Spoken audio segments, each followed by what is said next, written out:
నిన్న ఒక మాట మాట్లాడుతూ ఏమన్నాడు, మల్లన్న సాగర్ కట్టింది కూడా వైఎస్ రాజశేఖర రెడ్డి అంటాడు.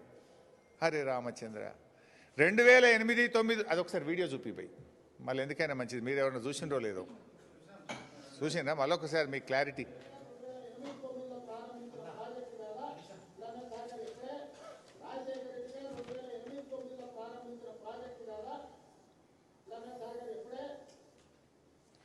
సో మల్లన్న సాగరు 2008, 2009లో రాజశేఖర రెడ్డి గారు కట్టిండు అంటాడు.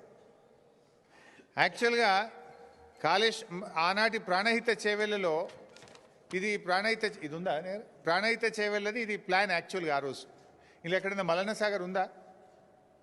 ఇందులో ఎక్కడ లేదు. వాళ్ళు ప్రతిపాదించింది ఆ రోజు కేవలం 4 రిజర్వాయర్లు మాత్రమే ప్రతిపాదించారు. Anantagiri reservoir 1.7 TMC, Imambad reservoir 1.5 TMC, Tadakapalli reservoir 1 TMC, Tipparam reservoir 1 TMC, అన్ని కలిపితే 5 టీఎంసీలే.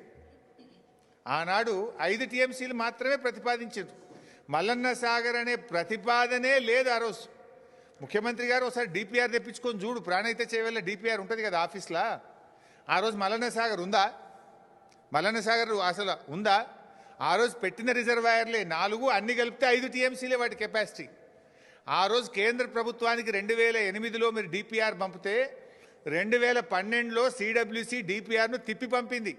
ఇది నీళ్ళిచ్చే ప్రాజెక్టు కాదు, ఈ 4 రిజర్వాయర్లతో ఈ 5 టీఎంసీల సామర్థ్యంతో 16 లక్షల ఎకరాలు పారవు, కొత్త రిజర్వాయర్లు కట్టండి, పెద్ద రిజర్వాయర్లు కట్టండి, ఆన్లైన్ రిజర్వాయర్లు కట్టండి అని డిపిఆర్ను కేంద్రం తిప్పి పంపింది.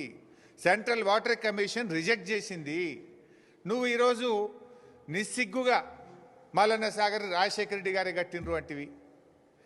పాపం రాజశేఖర రెడ్డి గారు బతుకుంటే ఈ అబద్ధాలు విని ఆయన కూడా సిగ్గుతో తలదించుకునేవాడేమో. అరే ఇంత ఘోరంగా అబద్ధాలు ఆడుతుండని బాధపడేవాడేమో. ఆయన ఆత్మకు శోభిస్తుంది ఎక్కడున్నదో కానీ పాపం.